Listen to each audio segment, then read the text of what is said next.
Olá, estamos aqui de novo para o podcast do Redemoinho. Nós vamos receber aqui hoje o Luiz Aranha, que é o diretor musical da companhia do coletivo há muito tempo, e a Kate Pracânico, que é atriz, também cuida dos figurinos. No episódio passado, nós falamos sobre o Marulho, a montagem do Marulho, a transição do grupo que saía do casarão da Major Diogo para a sede nova, nova, da Álvaro de Carvalho. Então hoje a gente vai falar um pouquinho sobre essa coisa da música, sobre essa coisa dos figurinos e sobre um outro trabalho que a gente fez lá no Espaço Novo, que talvez tenha sido o nosso primeiro trabalho nas ruas da cidade, que é o Tareias. Mas eu vou começar com o Luiz aqui, perguntando pro Luiz. Ô Luiz, a gente... Esse grupo começou há 2 décadas, um pouco mais de 2 décadas. Quando você entrou nesse coletivo? O que você fazia e quando e como que você entrou? Eu entrei no Grupo Redemoinho em 2006. Fui convidado pela Érica Malavasi para assistir o espetáculo. Fiquei encantado. Inclusive, tem uma história muito legal da minha chegada no grupo. Qual que era o espetáculo que você assistiu? Eu assisti a casa. A casa. Assisti o primeiro espetáculo, estava com a casa em cartaz. O grupo já tinha ganhado o APCA, né, em 2004. E já estava sendo feito o projeto, o desenho, já tinha sido aprovado o projeto para começar a Vesperais nas Janelas. Então, vocês estavam querendo pela primeira vez chamar alguém para cuidar da parte musical. Então, eu fui uma das pessoas indicadas lá por conta da Érica. Eu estava fazendo um trabalho em teatro empresa com a Érica na época. E depois de um dia péssimo, assim, ela se sentindo violentada assim, pelo trabalho de fazer teatro empresa. A gente estava conversando um pouco e ela falou do Redemoinho, falou da peça, fui convidado para ver, me encantei de ter visto a casa e falei, tá bom, vamos, quero conhecer o grupo, quero fazer esse trabalho e tudo mais. E aí, na época, você comentou assim, tá bom, Luiz, a gente vai fazer uma viagem de campo, a gente vai para Cordesburgo, daqui a tal dia tal. Falei, tá bom, dia tal eu tô aí no casarão. E aí nunca mais falei com vocês, nada, para mim estava marcado. Aí o grupo seguindo a rotina, seguindo tudo. Aí no dia tal, horário tal marcado, tá todo o grupo saindo do casarão. Eu lá apareço com a minha mochilinha. Aí você olha e fala assim, ô Luiz, você veio? A gente não combinou que a gente ia para Cordesburgo junto? Nossa. Você não lembra dessa história, não, né? Não. E aí na época a gente foi para a rodoviária. Pegamos o trem, lembra? A gente foi para a rodoviária, claro. Fomos para Sete Lagoas, de Sete Lagoas a gente foi para Cordesburgo. Sim. E assim como, então assim, a minha experiência de convívio e de trabalho com o grupo começou já viajando. Entendi. Para lá. E aí eu lembro uma coisa muito legal, eu falei, puxa, e agora, Rudy? Então o que eu faço? Porque eu estava recém-formado ainda, estava todo imbuído das práticas mais acadêmicas da universidade. E aí você fala assim, Luiz, o que seu coração está com vontade de fazer? Né? Porque eu não sabia, porque eu tinha uma imagem de que eu precisava tirar o atraso. Então, se vocês tinham visto tal lugar, se vocês já conheciam Brasinha, meio que eu tinha que ir em todos esses lugares que vocês já tinham ido. Sim. Só que o grupo estava montando a casa para apresentar em Cordesburgo. Então, todo mundo estava na tarefa de fazer apresentação. Que tinha o fundo do quintal que dava para a ferrovia. Aquela casa é de quem? Eu acho que era a casa do Seu Barriga, né? Isso, casa do Seu Barriga. Que ficava próximo ali do centrinho, próximo da casa do Guimarães, né? Então, era quase de frente, né, para a casa do Guimarães. Foi isso mesmo. Né? Então, e aí eu falei, meu coração está dizendo para eu ficar aqui e ajudar. Não para ir fazer a pesquisa, né? Sim. E aí meu trabalho começou dessa maneira. Entendi. Né? E aí tem uma parte legal que o pessoal sentava para fazer as cantorias, lembra? Isso eu lembro bem. E aí... Lembro bem. E aí o pessoal começava a tocar, e aí eu pegava, sentava com o violão perto deles, porque na minha cabeça eu tinha que aprender as músicas. Você lembra? Lembro. E aí a hora queria que eu parar a cantoria, por exemplo, pera, isso aqui aí eu começava a tocar e começava a dedilhar e começava a ver os acordes. Aí os caras iam começando a parar de tocar. Não, porque você que queria impor uma coisa pros caras. Não era, Não. Não era impor, mas eu tava lembro- tocando com eles. Eu lembro de uma situação nesse dia, não sei se eu tava bêbado ou você tava, mas eu lembro de um dos caras. Não, toca aí. Aí, assim, Qual? a gente sentado num lugar, eu lembro, tinha uns 3 ou 4. Um daqueles era o caminhoneiro, aquele que eu esqueci o nome dele. Ele era um cara que era caminhoneiro e tocava. Que cantava aquela. Estava a moça sentadinha em seu lugar. É isso, Era isso, ele que cantava. isso mesmo. O cara tinha uma voz alta, né? Tinha um. Seu Arthur. Sim, Isso. vozeirão, Acho né? que foi ele, que ele era muito folgado, assim, né? Ele era muito. Ah, só toca aí. Então. Vai, puxa essa. Ele puxava, ele se divertia, né? Sim. O tesão dele é aquele, ficar ali. Que é que depois a gente foi pra uma galinhada, eu acho, não sei se foi. Foi. Mas enfim, a gente falou um pouco dessa história no outro episódio, Luiz. Acho que foi essa mesma viagem, olha que curioso, porque e a gente não sabia direito a ordem das viagens, né? Mas foi essa viagem que o Luiz foi. Então ele foi de ônibus, de linha, é isso, né? A gente foi de ônibus, foi todo mundo pra rodoviária. Que doideira, porque a gente não lembrava quantas vezes fomos. Tem vezes que a gente foi de ônibus contratado, tipo assim, né? Essa foi a terceira viagem. Quando a gente foi de ônibus de linha, que foi a minha primeira viagem, foi a segunda viagem. A gente foi pra... Foi a segunda viagem que a gente foi para apresentar a casa, né? Entendeu? E, enfim, mas aí a coisa curiosa, assim, é que eu começava a tocar e começava a fazer os dedilhados e ver os acordes, e aí as pessoas que estavam lá na roda começavam a parar de tocar, né?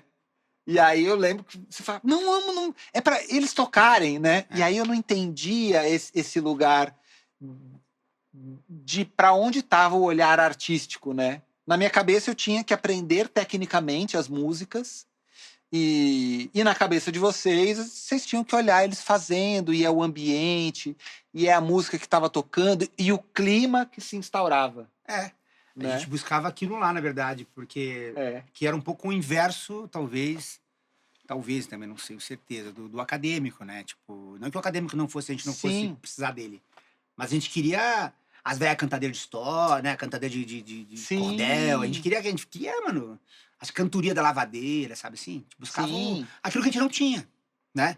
O que a gente não tinha, porque a pesquisa, do ponto de vista de uma música um pouco mais erudita, a gente tinha. Porque a gente podia caçar isso, né? Ir atrás disso. O que a gente não era próximo era o povo do mais rural, mais do sertão mesmo, né? Sim. É por isso que dava esse choquezinho que é legal também, né? Era um choquezinho de quase geracional e geográfico, né? Porque... Sim, pois é. É óbvio, a gente tá em São Paulo, pô, né? Uma das maiores metrópoles do mundo, né? Isso aqui a gente respira fumaça, quase não vê o céu. Lá a gente só via o céu, era até estranho. Caralho, pra que tanto céu? Pensar. Essa viagem foi a viagem que a gente brincou na chuva e que as meninas acharam as santas, os pedaços das santas, desenterraram de onde nasceu a dramaturgia do Vesperais. Essa história é bonita. Né? É linda a gente brincando lá na chuva, né? Tomando banho de chuva. Que fazia tempo que não chovia no sertão e choveu naquele dia. Choveu naquele dia. No dia que... Choveu de raio, né? Tinha raio, tinha relâmpago. Exatamente. Tem uma imagem disso, eu lembro, tem uma imagem gravada de um negócio longe, assim, de... Eu lembro desses relâmpagos. Fazia tempo que não chovia, tanto que quando a gente chegou na cidade, o mato estava meio queimado, meio amarelo, assim. Né? A história, vou rapidamente, só para também não se perder, essa história, eu não lembro se a gente falou no outro episódio, mas ela é importante, porque ela é o eixo da dramaturgia do Vesperais. Um dia, andando lá, a gente fazia pesquisa. Então, assim, o que a gente fazia? A gente pegava os caderninhos, saía todo mundo desse jeito careta mesmo, de caderninho na mão, bem turistinha. No sertão, perguntando para as pessoas, né? Um monte de coisa, cavucando coisa, caçando coisa. E aí um grupo de pessoas saiu, um núcleo lá de 3 ou 4 pessoas, acho que a Janaína estava nesse rolê, a Janaína Silva. Eles saíram pro lá e acharam uma cruz na beira de uma estrada lá. E aí foram cavucar o pé da cruz, né? Aí cavucando no pé da cruz, que eu não sei porquê, porque eu acho que elas viram alguma coisa, foram cavucar o pé da cruz e encontraram um monte de santo quebrado. Esses santos quebrados, eles eram um ritual dos caras lá, sei lá o quê, uma forma de chamar chuva. Eles enterravam um santo quebrado no pé de uma cruz, no pé do cruzeiro, para que chamar chuva, né? Isso é o que diziam por lá. Também a gente não sabe até onde isso é real ou não, mas isso é o que diziam, né? E é isso que permaneceu, e é isso que valeu, né? E naquela noite mesmo, do dia elas se mexeram nisso durante o dia, acho que na noite daquele dia, o tempo foi fechando, e caiu uma chuvarada. né? É. Isso tá no DVD do... Primeiro DVD da gente, que conta a história dessa viagem um pouco. E mostra, né? Fazia 6 meses que não chovia e choveu naquele dia. Mas choveu muito. Choveu bastante mesmo. Por isso o Vesperais conta a história de um trio de crianças que vai chamar chuva e erra a medida e tem uma enchente. Começa por aí. Mas é isso. Era só para ilustrar essa historinha que o Luiz estava contando. Queria ouvir o Kate, aproveitar aqui. Queria te ouvir. E você, Kate? Você chegou quando no Rio de Janeiro? Eu nunca sei direito quando você chegou. Às vezes parece que você chegou ontem, às vezes parece que chegou há 20 anos. Me conte aí. Super novinho. Eu entrei em novembro de 2008. Caralho. Vai fazer 18 anos. Você lembra o mês, hein? Eu lembro o mês. E eu entrei para o processo do Marulho, na verdade. Eu vim por um anúncio que a cooperativa fez, que vocês colocaram na cooperativa, precisando de atores e de atrizes Olha, para participar de um trabalho. a cooperativa tinha um negócio muito Tinha- legal, que tinha era aquele os um jornalzinho classificados. Foi nesse Putz. classificados. E eu já tinha ouvido falar muito levemente que era um grupo que trabalhava Guimarães Rosa. X. Mas nunca tinha visto nada, não conhecia, não só sabia esse dado. Guimarães Rosa. Me inscrevi e aí cheguei lá, falei, nossa, não quero, porque era um casarão. Eu falei, não quero fazer teatro no casarão, onde já se viu, sabe assim? Uma pessoa que vem, né, do teatro italiano, já tinha feito muita... Eu falei, nunca, não. E quase não entrei, na verdade. A hora que eu entrei, eu vi uma foto do Edmilson no Vesperais, que era a foto dele olhando no espelho, de Arauto. Ah. E aí foi. Ah, 2008 já tinha estreado. Já tinha estreado fazia 2 Vesperais. meses, porque o Vesperais estreou em setembro, eu Ah, entrei em novembro, nossa, quase 3, Kate. na verdade. E aí fui ficando, fui fazendo, entrei como atriz, entrei pro Marulho, e depois já fui substituir a Miriam como atriz no No Vesperais. Vesperais. Então eu peguei quase a temporada inteira do Vesperais.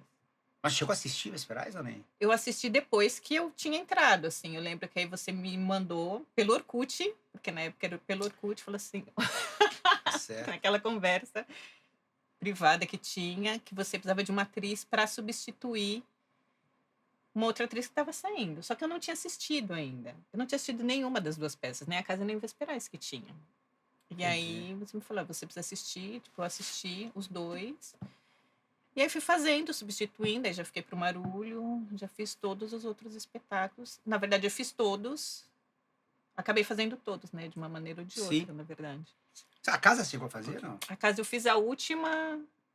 A última temporada. A última temporada. Que a Detinha que eu fazia. A Dermidetes. Ah.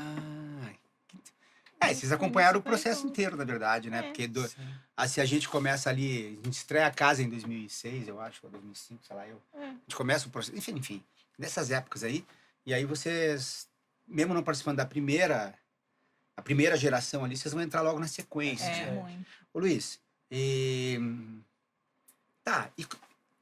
como é que desenrolava a coisa da música, assim, sabe? Como que é esse processo, tipo... Nós estamos falando de um grupo de teatro, uma companhia de teatro. Companhia de teatro que tem uma pesquisa X e que se confunde com um monte de coisa, se mistura com... É muita gente, uma caralhada de gente pra cá e pra lá, né?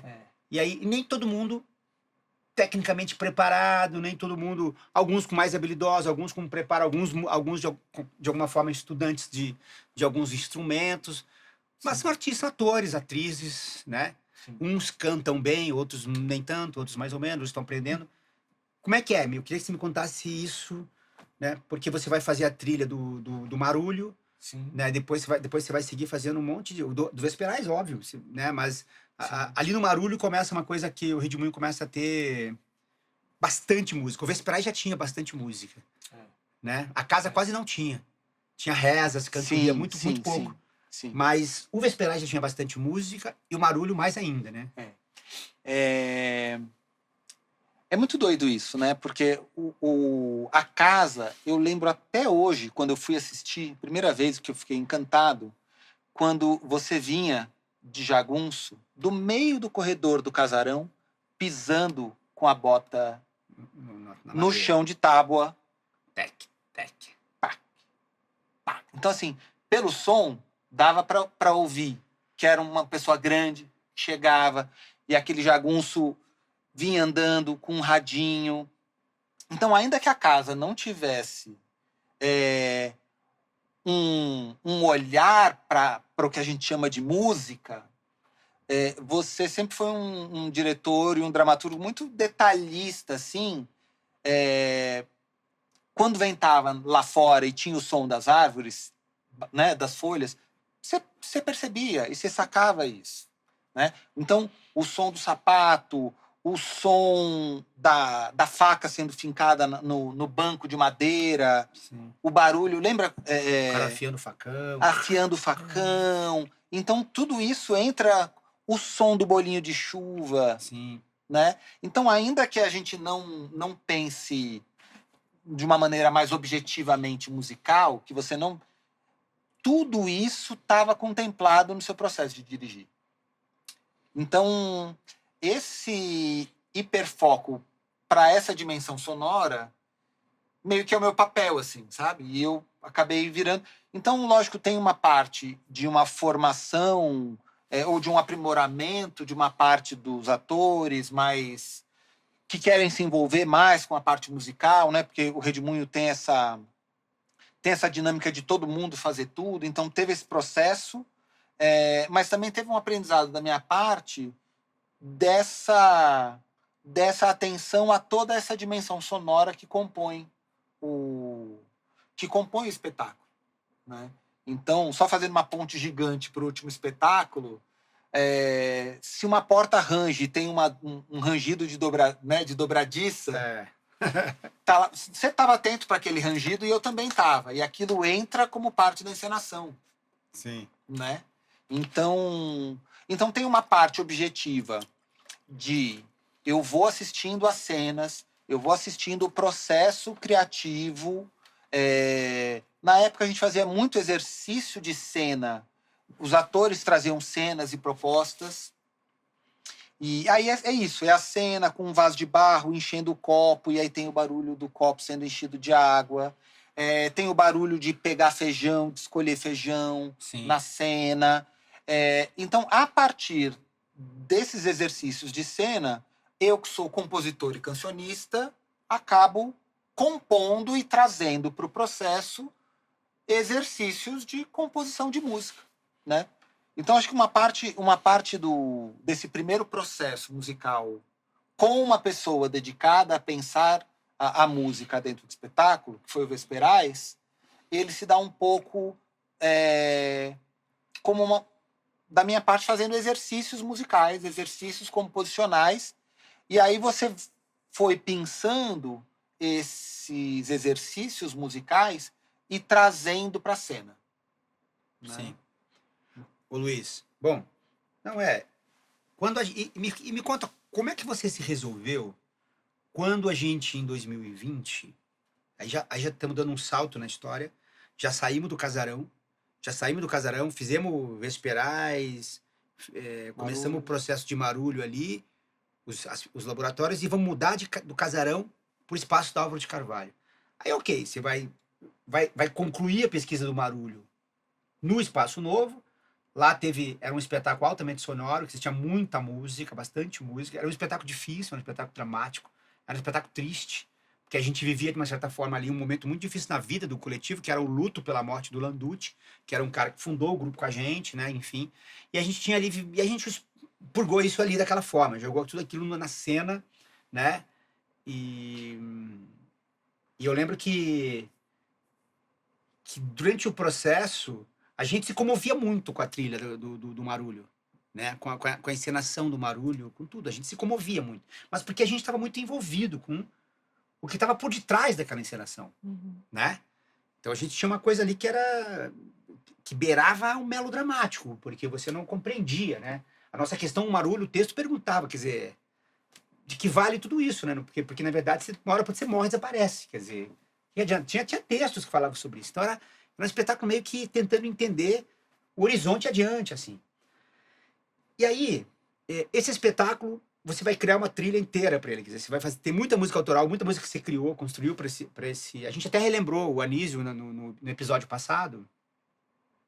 Eu acho que no episódio passado o Anísio esteve aqui, né, com a Giovana, e a gente relembrou, inclusive, da musiquinha do Liso do Sussuarão, né? E tinha aquela música do começo também, que a gente relembrou um Não pouquinho. precisa sobrar nada. Exatamente, que fala um pouco disso que eu tô dizendo, né? Então, Sim. e essa trilha foi contemplada, ou pelo menos foi indicada, com o Prêmio Shell de música daquele ano, né? Fala um pouquinho disso, como que foi aquele... É engraçado isso, né? Porque o Marulho eu tava muito mais despretensioso do que no Vesperais. Né? O Vesperais, por incrível que pareça, ele tinha muito mais música e muito mais trabalho autoral do que o Marulho. O Marulho eu compus menos músicas. Mas eu compus. Quando o Landucci morreu, eu compus O Caminho do Rio. A gente estava no Casarão ainda. Eu lembro de ter mostrado essa música para vocês. Então, né, aquela aí, de repente é tanto brilho. De repente, Cessa a dor. dor. De repente vem a brisa e derruba a derradeira flor. De repente é outra embarcação. De repente o chão engana os pés. De repente muda a maré. Rebenta o fio. Finda no mar o caminho do rio. É bonita. Tomara que os caras na montagem coloquem essa musiquinha. É bonito. Então, assim, o que é o rebenta o fio, né? Que é o chão claro. engana os pés, né? Muda a embarcação, finda no mar o caminho do rio. Com essa metáfora da gente encantar-se, né? Sim. Que o Guimarães traz, né?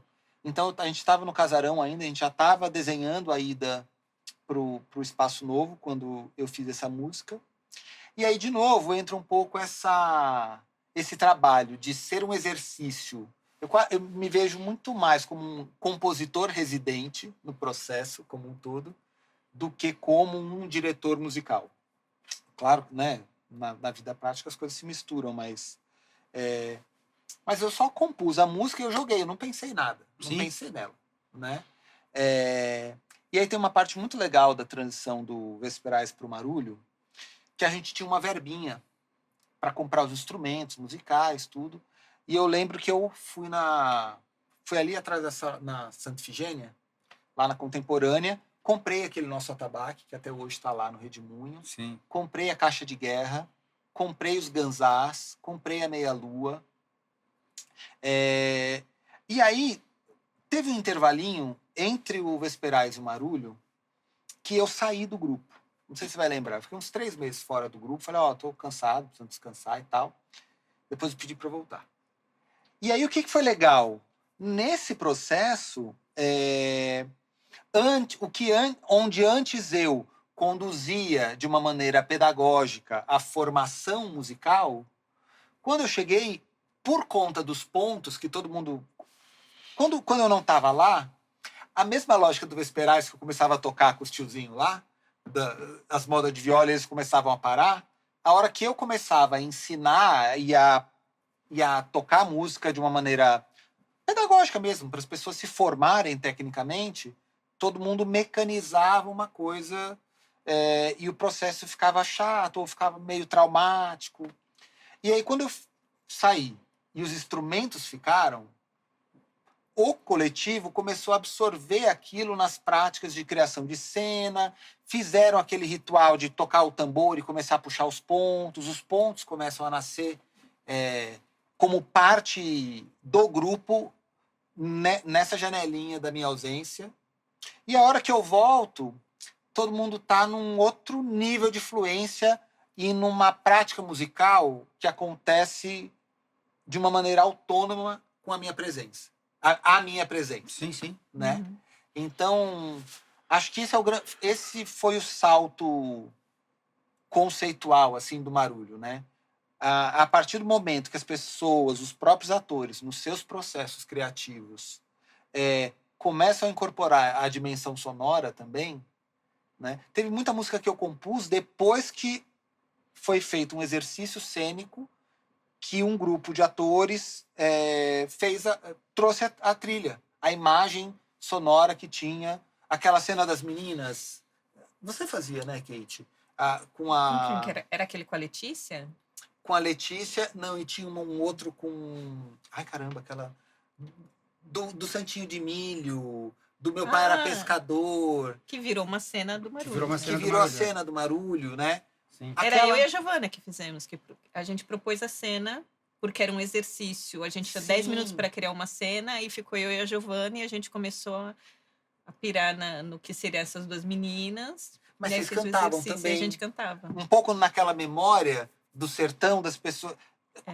Um canto quase espontâneo, um canto de alegria mesmo, né? E aí eu compus em cima do que vocês trouxeram como exercício cênico, Uhum. já contemplando a parte sonora. Então esse eu acho que é o grande salto, assim, do Vesperais pro Marulho, sabe? E as tretas? As tretas são legais. Porque as tretas são bom. Porque diz a lenda que o Anísio, o tio que estava aqui no outro episódio, ele não falou isso no episódio, porque ele é um cara educado, quer, né, manter uma certa linha aí com a coletividade. Mas tem uma história que diz que eu não sei por que ele queria botar um triângulo e você não queria. E até hoje essa história do triângulo é uma lenda dentro do testemunho. Tem de uma Você mágoa. lembra disso ou não? Você esqueceu? Não, eu não lembro do episódio em si, porque para mim foi uma decisão tão eu sou responsável um pouco pelos nãos né, e pelos Quem bate não lembra, gente. Quem apanha sempre lembra. mas eu acabo sendo responsável um pouco pelo critério musical, de falar, olha, do jeito que tá, essa música não entra, né? Ou esse instrumento não vai. Ou esse instrumento não vai. Então, eu não lembro, porque assim, junto com esse não, ele talvez tenha sido o único não que ele recebeu, né? Mas eu falei... Ele tá muito magoado com você até hoje. Até hoje, né? Até hoje, fazem 15 anos. Mas eu não lembro desse não, porque eu também já dei algumas dezenas de outros nãos. Sim. De falar, olha, isso aqui não vai dar, desse jeito não vai dar, né? Então... Eu tô brincando, mas é que é isso. Acontece isso. Eu também sou o cara dos não no processo. É difícil, Ô, Luiz, né? queria dividir um pouquinho para a Kate também participar um pouco da conversa aqui. E dizer, Kate, eu tô indo e voltando, né, com o Luiz. O Luiz falou um pouco dessa coisa da música. Ainda vamos chegar agora na parte que eu quero falar com você sobre a pandemia, como é que você resolveu a música na pandemia. Mas a mesma coisa eu tô devolvendo aqui para você. Você pega Tareias, que talvez seja nosso primeiro espetáculo na rua, que a gente inventou de fazer um negócio na rua, com 300 atores, mais uma equipe enorme de assessoria técnica, porque como era na rua, precisava ter muita gente. Então, quase o mesmo número de gente que eu tinha no elenco, eu tinha por trás dos bastidores do espetáculo. E você conduzia toda uma parte do figurino, um pouco ali daquela, né, direção de arte um pouco juntos. Enfim, foi um negócio... E olha que nós nem chegamos ainda no Siete, né? Estamos falando do Tareias ainda, que é um espetáculo de rua e que tem uma coisa interessante ali, que é o primeiro espetáculo, talvez, em que as mulheres do Redemoinho assumem um certo protagonismo, porque isso também era uma reivindicação importante naquele momento, né? E o espetáculo era basicamente sobre isso, né? Sobre a violência contra a mulher, sobre um monte de outra coisa. Me conta um pouco desse processo, como é que você se envolveu com ele, enfim. O que você sentiu? Qual foi o... Né? Eu acho que Tareias, a gente considera o processo mais difícil, na verdade, assim, entre aspas, do Redemoinho. Exatamente por causa da rua, porque a gente não tinha diálogo nenhum, na verdade, né? A gente saiu do casarão, fez um Marulho dentro da sede lá na Álvaro de Carvalho, e tudo bem, a gente fecha a porta e fica ali dentro.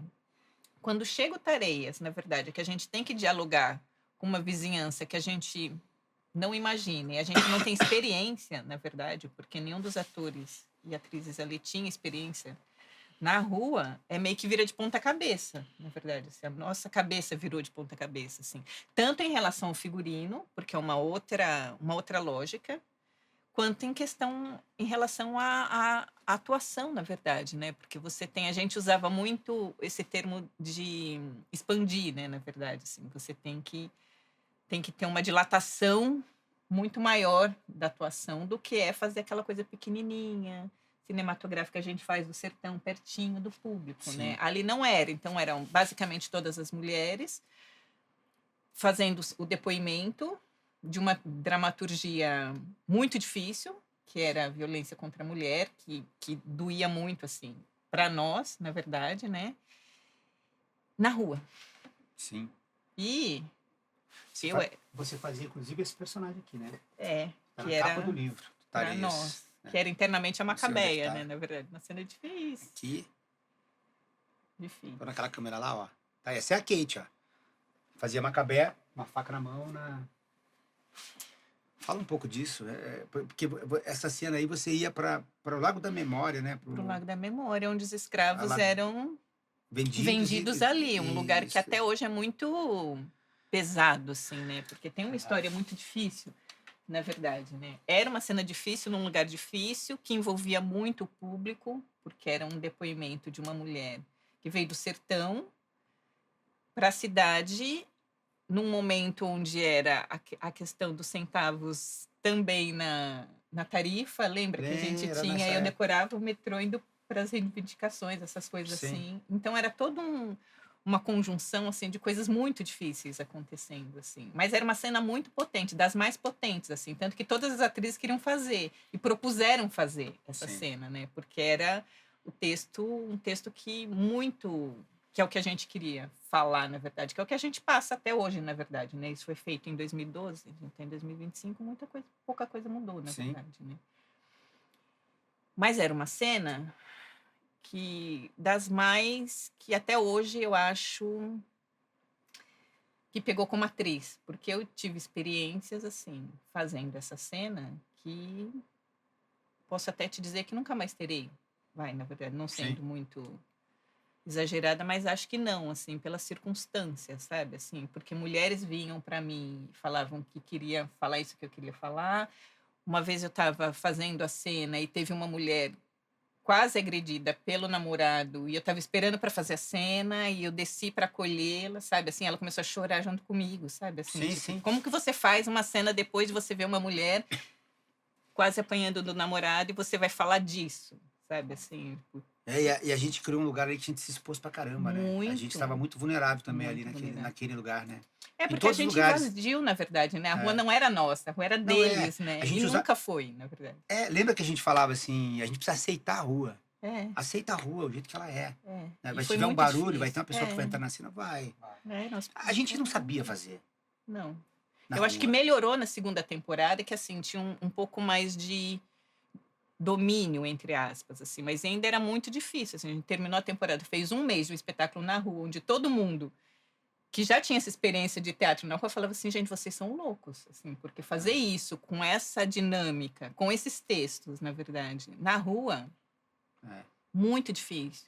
E era um espetáculo à noite, né? À A gente noite. fazia à noite. Era espetáculo. muito... Acho que tem uma coisa de ser um espetáculo à noite, tem uma coisa de ser um espetáculo que não é só um espetáculo na rua, né? Ele é um espetáculo na rua que tem uma trajetória, não sei se a gente chegou a medir, que dá o quê? imensa, 2 né? quilômetros Gigante. de caminhada, porque uma coisa é você cercar um espaço, todo o elenco está concentrado naquele espaço, então você tem proteção, você tem equipe técnica. A outra é você fazer uma cena ali que tem um ator no meio daquele espaço, depois você sobe cantando e tocando ali a Ladeira da Memória, vai até a frente do Teatro Municipal, faz outro evento, depois entra ali no subterrâneo. Então tem toda essa parte, tem toda essa trajetória que fragiliza um pouco mais no sentido do elenco estar separadinho também, né? Cada Sim. ator ali tá numa ilha, né? Tá numa ilhazinha. ilha.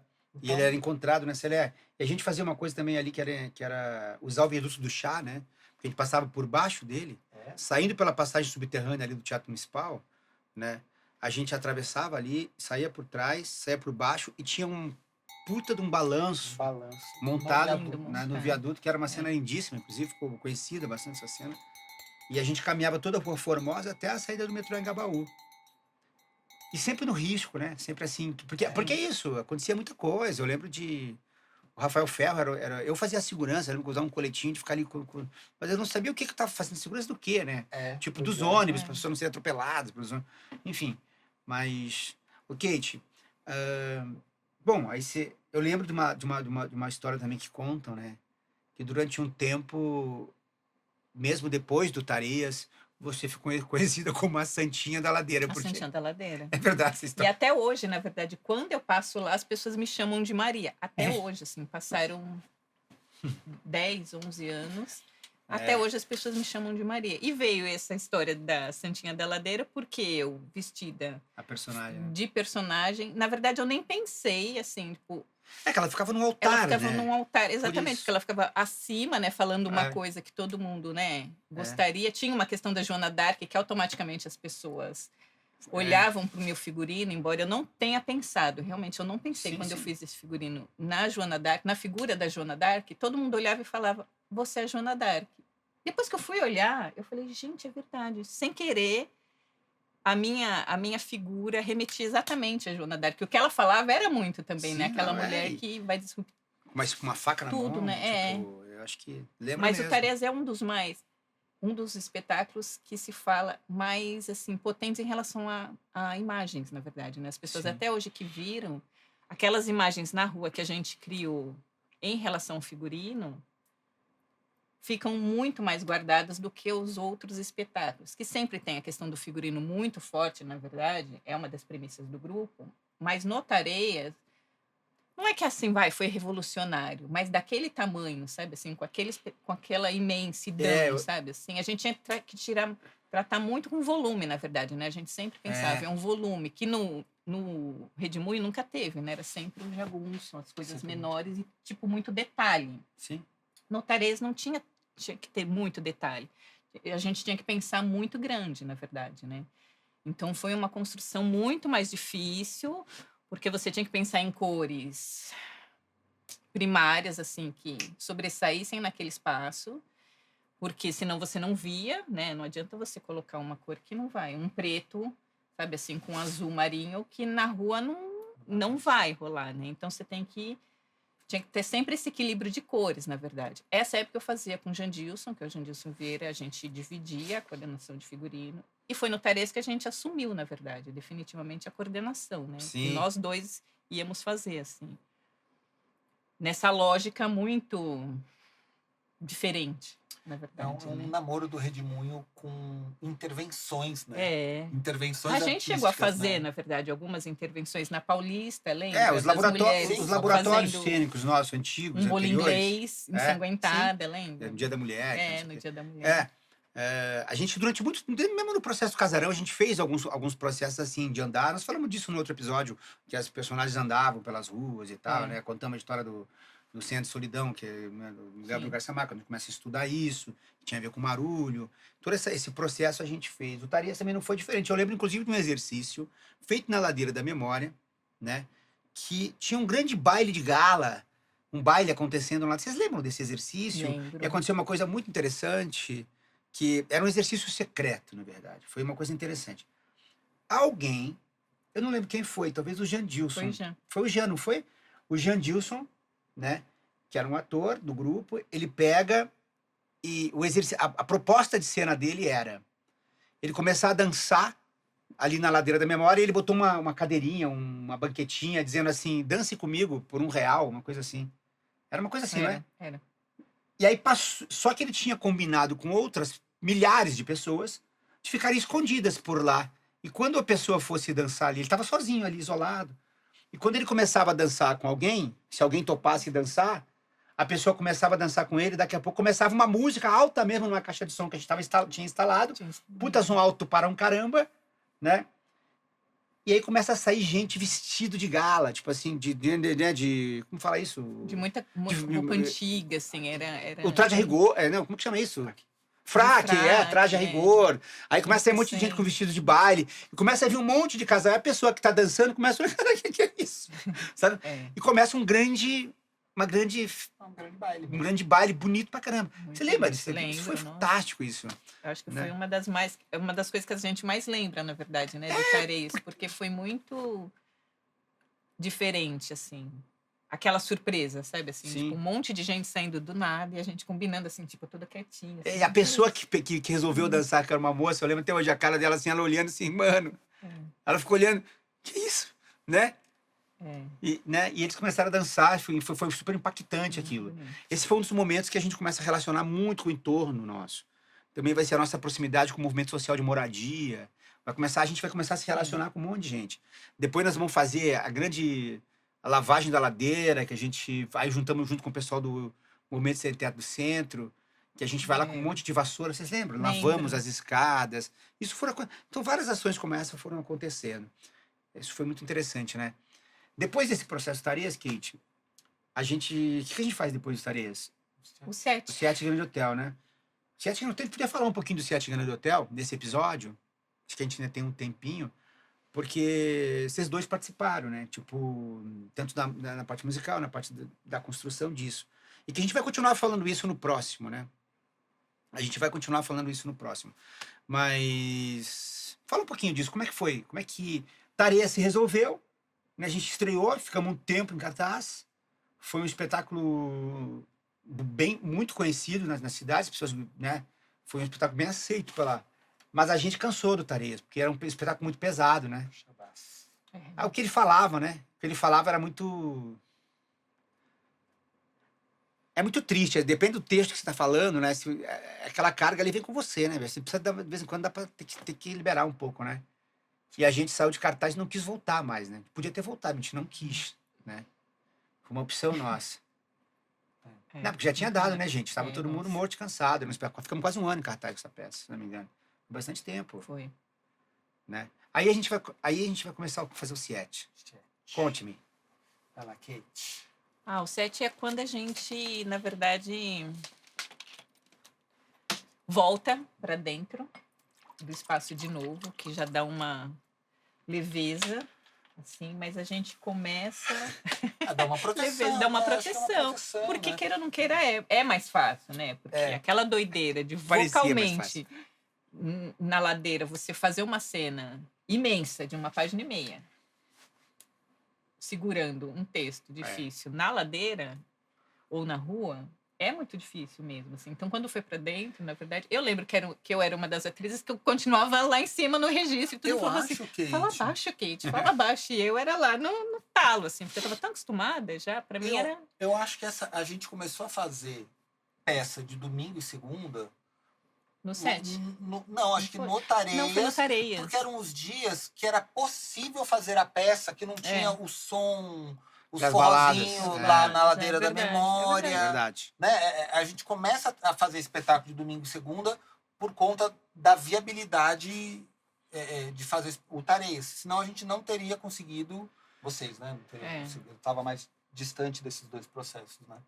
Mas começa a fazer domingo e segunda por conta do Tareias, que era o momento que não tinham os sons das baladas lá no Largo da Memória, que o comércio não estava aberto e que a gente conseguia começar e concluir o espetáculo. Muda por conta disso. É verdade. Sim, é verdade. Mas e aí? É aí que a gente tem a grande saca... Na verdade, assim, a gente volta com os laboratórios de cena todo mundo, na verdade, né? A temática da solidão dentro daquele hotel, que era a história do hotel que você trouxe, né? Sim, que era... sim. Eu não lembro o nome do Hotel da Beira. Hotel da Beira, é verdade, que foi totalmente destruído. Moçambique, né? Em Moçambique, que aí a gente começa nessa temática, na verdade, né? Voltam esses laboratórios. A gente começa a trabalhar já também junto a questão do figurino também em relação às propostas de cena e pensar nessa logística, e tem a sacada da abertura para ocupação, na verdade, né? Que é a coisa... A gente abre exatamente para o Hotel Cambridge, na verdade, né? Que é... Eu não vi, porque eu fazia, gostaria muito de ter visto, mas, assim, todo mundo que passou por aquela abertura que a gente fazia... Era um armário, né? Eu atravessava entrava no armário e saía num outro lugar. Num outro lugar. Isso é fantástico, isso é uma coisa de criança nossa. Tipo Quem assim. viu não esquece, né? Todo mundo sempre fala, nossa, é a peça onde tinha um armário, onde tinha, a gente passava se abria o armário e via um outro mundo, na verdade, né? Que era você saía em outro lugar da cidade. Aquela ocupação, né, na verdade. Que a gente já tinha um namoro entre eles, né? Na verdade, entre nós. Assim. Essa é a grande sacada do teatro em espaço não convencional, né? Porque você tem quem ia ter a possibilidade de abrir uma porta do nosso espaço para uma ocupação, pro vizinho do verdade, lado. né? E a itinerância consegue, permite isso também, né? Aquela... Isso é muito legal. E aí, do que tratava o espetáculo também, acho que era interessante, porque o espetáculo chamava Sete Grande Hotel, a Sociedade das Portas Fechadas. A gente antecipou, né, o que viria a acontecer alguns anos depois, né? Pelo menos 3 É. anos depois, que é a pandemia. Então o CIET vai fazer todo esse barulho aí, enfim, tem bastante coisa no YouTube, dá pra ver, assim, quem quiser, tiver curiosidade. Tem bastante coisa no YouTube, o CIET Grande Hotel, do Grupo Redemoinho, vai aparecer bastante matéria, vai entender do que nós estamos falando um pouco melhor. Mas aí a gente vai passar por essa fase, o CIET vai... A gente vai falar deles nos próximos episódios. Aí vem a pandemia. E a gente tem um processo para tocar na pandemia. Que a gente tinha sido contemplado pelo Programa Municipal de Fomento ao Teatro para fazer o Wojciech, né? Wojciech no Sertão. Se Deus vier, dessa vez que vem armado. Esse era o nome do projeto. Esse é o nome do projeto. E aí a gente começa a desenrolar. E aí a pandemia chega. E a gente faz, sei lá, 8 meses no Zoom. Cada um no seu canto. Eu queria ouvir de vocês como é que foi isso. Eu não sei. Você, Olha, parte musical, não tem nem ideia. como é a que você- parte musical tinha alguns exercícios, mas como a gente não conseguia trabalhar sincronicamente, né? O formato digital não permite que se toque junto. Porque qualquer pequena defasagem, ela já inviabiliza tocar. Né? Eu lembro que a gente tentou. Eu lembro alguém inventou, não, tem um programa, não sei o quê. Mas não rolou, nunca rolou. Não rolou, né? É. Então, eu fiz muito exercícios auditivos de pôr uma peça. Eu lembro de pôr uma peça do Ligeti, que ele trabalhava com microtons e era uma coisa... parecia uma nuvem de gafanhoto, assim, sabe? Então, teve uma parte de alimentar ouvindo algumas músicas para criar um imaginário. E eu trabalhei com alguns exercícios de colagens em cima do Ligeti para a gente propor, com ruídos, com onomatopeias, propor...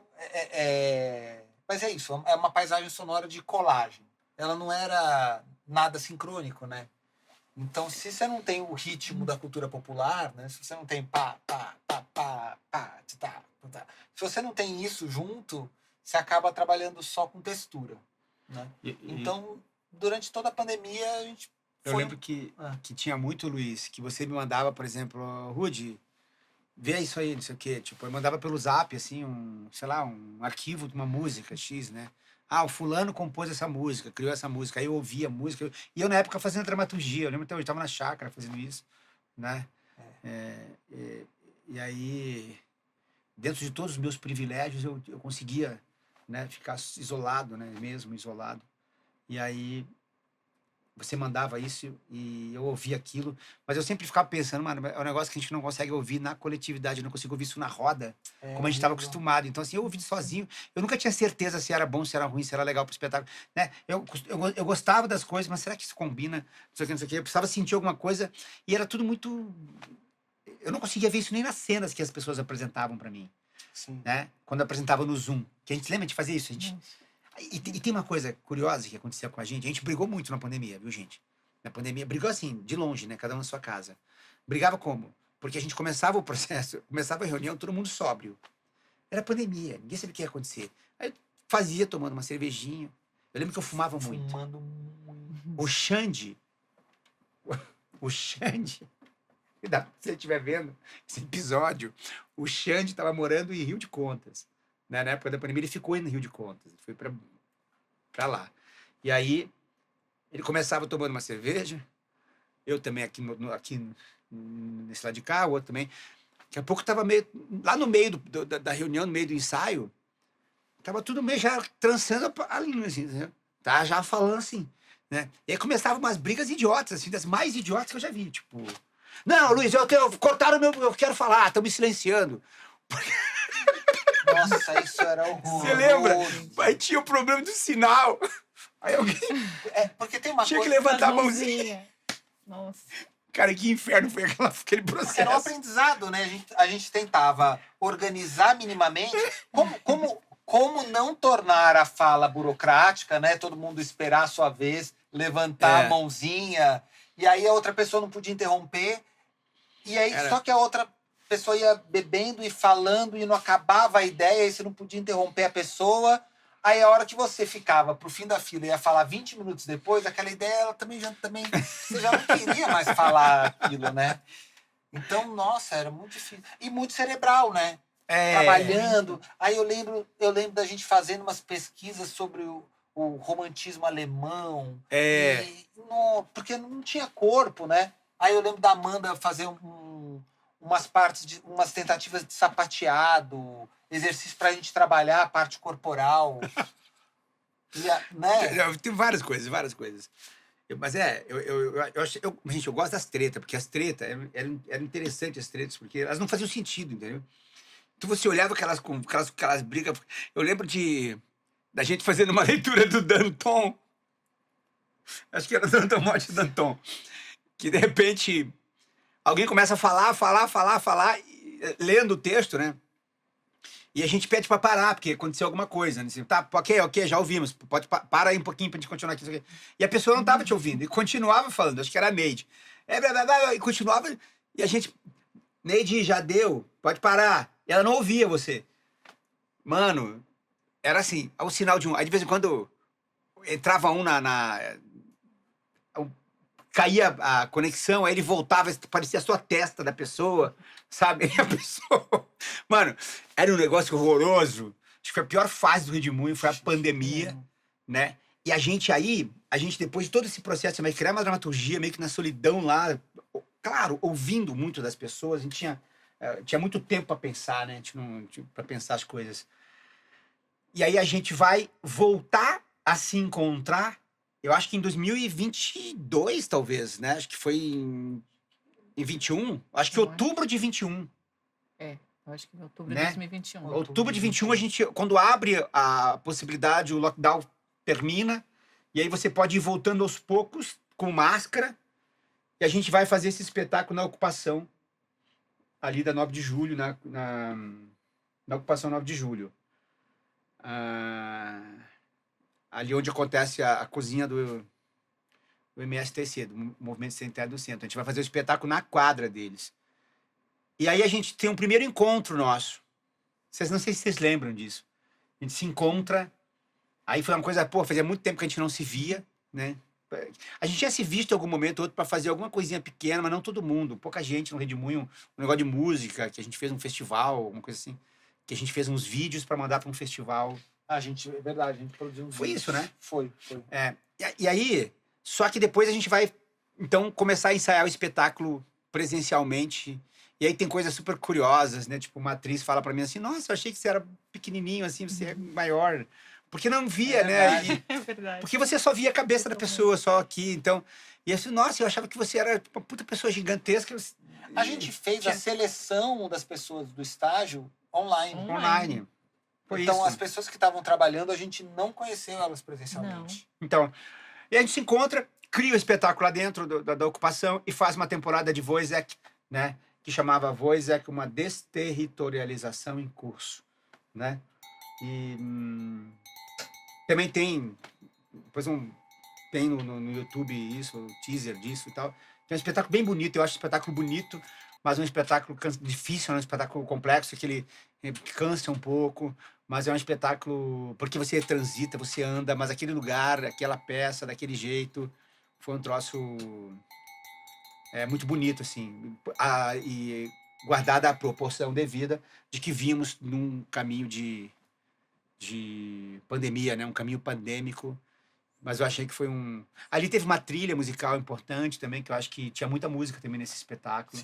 Sim. Né? Os figurinos também, né, Kate? Foi uma coisa difícil, porque a gente teve que se debruçar. A gente fez, na verdade, a questão do figurino online também, assim, pensando como era, assim. Então, você olhava naquele Zoom que estava sendo proposto, tipo, vou imaginar. Então, eu lembro que nossas reuniões foram online ainda. Sim. Porque a gente tinha, inclusive, um prazo para cumprir. Sim, e aí a gente volta de novo para o espaço aberto. Então tinha toda uma questão assim de logística também para ensinar essas pessoas a ajudar a fazer o figurino, e elas não entendiam porque elas não tiveram esse processo que a gente tem, né? Na verdade, assim, de propor a cena, de entender, de ler todo mundo junto, de estar todo mundo junto. Então foi, para quem fez, não só para quem coordenou, né? Uma coisa muito estranha, na verdade, né? Assim, porque você não sabe o que é. Então você chega, alguém vai e fala assim, então vamos fazer essa roupa, esse figurino. E não tinha aquela vivência que a gente tinha, né? Tudo de ficar cantando, de ficar contando história, de ficar... Teve que ser muito mais pontual, né? Na verdade. Sim. Então, aquelas pessoas perderam, né? Porque Sim, sim. perderam essa coisa gostosa. Eu lembro da gente fazendo o teste, as entrevistas para selecionar as pessoas para entrar no processo, né? Quem conduziu foi eu, você e o Jandilson, né? Foi, nós três. Né? Acho que foi o primeiro processo que o Rudy não estava tão presente. Eu não participava muito das seleções, eu não gostava Sim. muito, não. Tinha isso, e aí eu lembro uma coisa importante, que foi o primeiro processo que você deixou eu oficialmente pedir para as pessoas tocarem e cantarem alguma coisa, né? Porque isso sempre teve muito milindre, assim, de não expor o ator. Então foi o primeiro processo que eu tive a sorte de ter um elenco numa média com uma facilidade musical ampla, assim, maior, sabe? Então esse processo, tanto que tiveram muitas músicas e muitas cenas que o próprio elenco também já desenhou. Então teve aquela entrada com o Caio, teve a música da Tati, que encerrou o espetáculo. Então a gente tinha uma pluralidade de instrumentos. Foi o primeiro espetáculo que eu não precisei tocar sanfona. Pedro Felício tocava contrabaixo. A gente conseguiu ter uma banda que até por conta de ser uma quadra de futebol, né, uma quadra grande, assim, cabia a banda toda. Então tivemos momentos de eu precisar fazer um arranjo para a banda toda. Então foi um espetáculo feliz nesse sentido, assim, né? Da minha parte, assim. Porque eu lembro, né, que a premissa foi: eu preciso de um elenco que atue e que toque bem ao mesmo tempo, porque vai ter uma banda que vai ter uma questão musical muito importante. Isso nunca teve, na verdade, né? Assim, tipo, era uma coisa mais... Eu sempre e era uma premissa. Ficava meio que tentando tirar leite de pedra, assim, né? Mas que inclusive tinha na seleção, na verdade, né? As pessoas tinham que saber... E mandar uma música tocando. Livre. Tinha que ter uma cena, então a gente meio que equilibrava, assim, essa cena foi legal, mas musicalmente acho que não dá. Tá, mas o que... E a gente teve uma sorte da pandemia que veio um elenco muito forte. Porque, assim, é isso, né? A gente também tem muita gente, pessoal também precisando de emprego, precisando trabalhar. Aí, de repente, tem uma oportunidade de trabalho online, remoto. Num momento dificílimo. Num momento dificílimo para a vida dos artistas em geral também, que precisam do encontro, né? Então, a gente também teve esse momento muito, muito rico mesmo, né? Da gente ter que escolher, assim, no detalhe, de falar, ai, não, mas essa pessoa... né? Eram pessoas muito boas, na verdade, né? Eu acho que o Redemoinho, em todas as etapas dele, de uma forma ou de outra, os espetáculos sempre foram muito cuidadosos. Acho que assim, o coletivo mesmo cuidava muito de que a coisa fosse muito, né? Que tivesse um impacto poético, político, teatral importante, assim. Então essa coisa dos detalhes sempre teve, né? As pessoas falam muito isso, né? Pô, qualquer coisa que vocês fazem é sempre um negocinho arrumadinho aqui, é tudo, né? Tudo redondinho e tal, né? Às vezes não para nós, né? Para nós, às vezes, isso é uma coisa que, pô, podia ser melhor aqui, podia não ter isso, podia ter aquilo. A gente briga muito por isso, né? Não... Teatro é um negócio duro, nunca foi fácil, não é simples. É complexo, você mexe com coisas que não é só o que você pensa que é, sabe? Não é só pegar uma dramaturgia e ler, você mexe com coisas tuas, né? Então, você convivendo com 23 pessoas, 24 pessoas, 25 pessoas, não é simples. Nunca foi. Se em casa não é, né? Imagina fora de casa, né? Dentro do teatro, com um monte de gente que você convive há 15 anos. Não é simples. Mas eu queria ir encerrando, terminando aqui que o nosso tempo está acabando ali, né, dizendo que, primeiro, quero agradecer, né, pelo papo, pela conversa. A gente está tentando fazer um podcast, um mesacast, um videocast que possa também passar um pouquinho por essas experiências. Não dá pra gente conseguir construir e contar a nossa história. Então nós estamos recontando, relembrando coisas da nossa história. né? A nossa história talvez tenha sido mais que isso, um pouco mais, né? Tem mais coisas, tem muito mais gente envolvida nisso, milhões de pessoas, mas não dá, né? A gente não tem nem tempo nem dinheiro para isso. Então a gente está fazendo a coisa da maneira que dá, tentando, né, trazer pinceladas da nossa trajetória, comemorando esses pouco mais de 2 décadas de trajetória. Queria agradecer ao Luiz, queria agradecer a Kate, né? A gente trabalha junto até hoje. E esse foi o podcast do Redemoinho, Nonada Foi Assim. Esse é o nosso 6º episódio. Muito obrigado pela presença de vocês. Obrigado, Obrigada. Ruth. Obrigado, Kate. Valeu, gente. É nóis.